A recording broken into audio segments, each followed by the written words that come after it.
प्यारे बच्चों, सुप्रभातम। हम लोग आज कक्षा 9वीं के पंचम पाठ को पढ़ेंगे। सूक्ति मौक्तिकम। सूक्ति सुधन उक्ति। सु माने होता है सुंदर, उक्ति माने कही हुई बातें। कैसी कही हुई बातें, कैसी सुंदर बातें।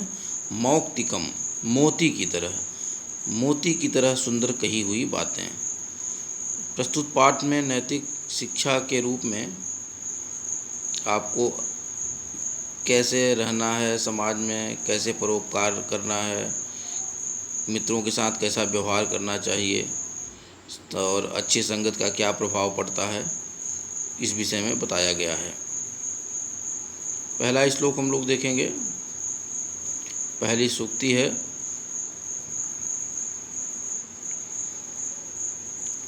वृत्तम यत्नेन संरक्षेत वित्तम एति च याति च अक्षीणो वित्ततः क्षीणो वृत्तस्तु हतो हतः।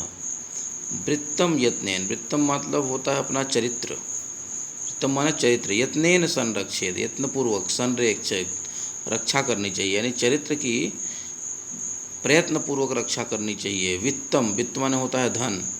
इति, वित्तम इति, वित्तम इति च याति च, मतलब वित्त माने धन तो आता है और याति च जाता है। आयाति च,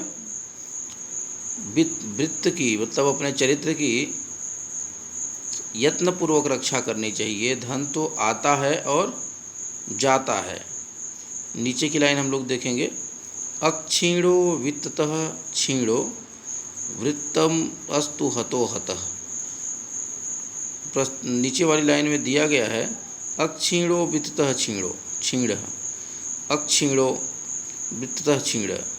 अगर आपका धन नष्ट होता है तो आप थोड़े से कुछ हो सकते हैं, गरीब हो सकते हैं।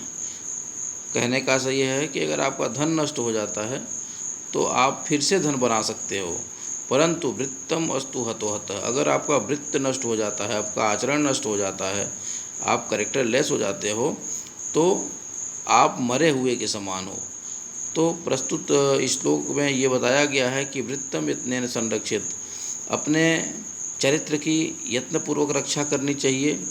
वित्तम या धन तो आता है और जाता है, और धन के नष्ट होने पर आदमी थोड़ा सा क्षीण होता है, गरीब होता है, परंतु अगर आपका चरित्र नष्ट हो गया तो आप मरे हुए के समान हैं। यह सूक्ति मनु स्मृति से ली गई है। अब हम लोग दूसरी सूक्ति देखेंगे। श्रूयताम धर्म सर्वस्वम श्रुत्वा चैव अधार्यताम आत्मनः प्रतिकूलानि परेषां न समाचरेत। श्रूयताम धर्म सर्वस्वम, धर्म के सार को सुनना चाहिए या सुनिए। सुन करके, श्रुत्वा मतलब सुन करके, च एव अवधार्यता मतलब उसी प्रकार से उसको धारण करना चाहिए, उसी का अनुपालन करना चाहिए, उसी पे चलना चाहिए।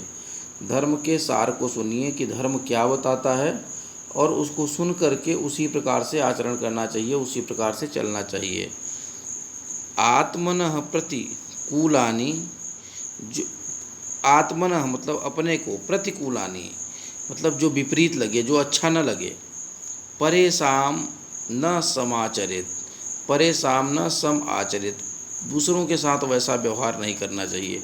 आपको कोई अगर बुरी बात बोलता है, आपको अच्छा नहीं लगता है, तो कहने का अर्थ ये है कि आप भी किसी को बुरी बात मत बोलिए। अगर आपका कोई दिल दुखाता है तो आपको बुरा लगता है, तो आप भी किसी का दिल न दुखाइए। तो धर्म के सार को, सर्वस्व जितनी धर्म का जो कहना है उसको सुनिए, सुन करके उसको धारण करिए। धर्म हमारा क्या कहता है, और जो अपने को बुरा लगे वैसा आचरण किसी और व्यक्तियों के साथ नहीं करना चाहिए। ये जो सूक्ति है वो विदुर नीति से ली गई है। प्रिय वाक्य प्रदानेन सर्वे तुष्यन्ति जन्तवः तस्मात् तदेव वक्तव्यम वचने का दरिद्रता। प्रिय वाक्य प्रदानेन मतलब प्रिय वाणी बोलने से, प्रदानेन माने बोलने से, सर्वे सभी तुष्यन्ति खुश होते हैं, जंतवः जंतवः माने प्राणी, प्रिय वाणी बोलने से सभी व्यक्ति खुश हो जाते हैं। तस्मात् तदैव वक्तव्यम, तो उसी प्रकार बोलना चाहिए। किस प्रकार? प्रिय वाक्य ही बोलना चाहिए। वचने का दृढ़ता, वाणी बोलने में, मुँह से बोलने में कौन सी दृढ़ता, अर्थात हमको वाणी बोलने में थोड़ा भी संकोच नहीं करना चाहिए। प्रिय वाक्य प्रदानेन सर्वे तुष्यन्ति जंतवः, मीठी वाणी बोलने से सभी लोग खुश होते हैं। तस्मात् तदैव वक्तव्यम, तो उसी प्रकार से बोलना चाहिए। वचने का दृढ़ता, वाणी में दृढ़ता नहीं होनी चाहिए, अर्थात वाणी में किसी प्रकार का संकोच नहीं होना चाहिए। अगर आज अच्छा बोलना है, मीठी बात ही बोलना है, तो मुंह से बोलना है, आपका कुछ जाता नहीं है। इस प्रकार से हर व्यक्ति से हमेशा आप अच्छा व्यवहार करिए और मीठे बोल बोलिए।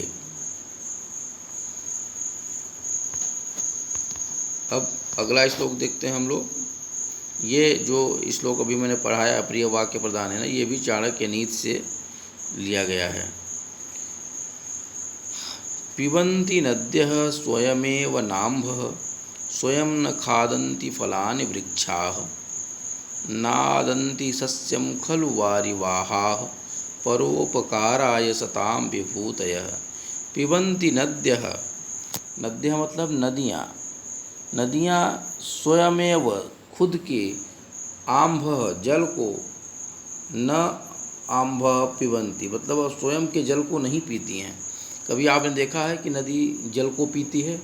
वो तो बेचारी निरंतर बहती रहती है, बढ़ती रहती है, बल्कि उसमें आप लोग उसका पीने के लिए पानी का उपयोग करते हो, खुद पीते हो, गाय भैंस बैल कचरा तक फेंक देते हो।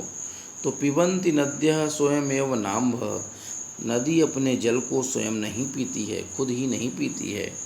स्वयं न खादन्ति फलानि वृक्षाः, वृक्षाः स्वयं फलानि न खादन्ति, खुद अपने फल को वृक्ष नहीं खाते। कभी आपने देखा कोई वृक्ष, आम का फल लगा हो, आम अपना फल खा ले?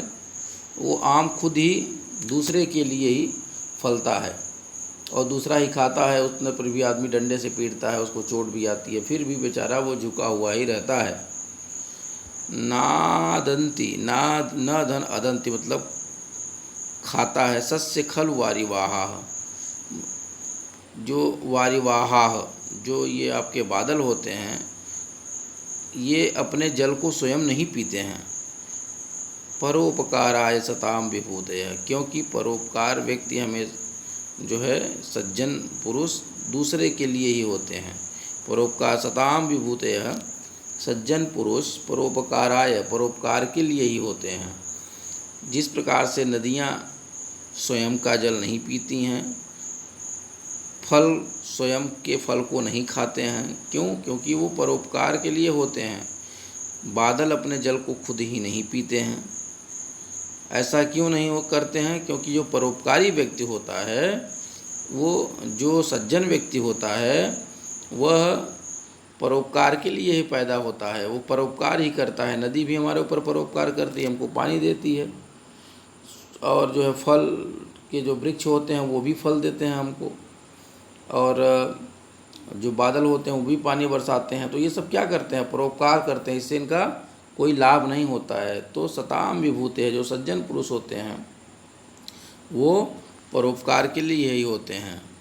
ये सुभाषित रत्न भंडागारम से लिया गया है, सुभाषित रत्न से। तो बच्चों इसका अर्थ देखिए, आप लोग वीडियो के माध्यम से समझिए, और शब्दार्थ में दे रहा हूँ, शब्दार्थ को देख करके पढ़िए। धन्यवाद।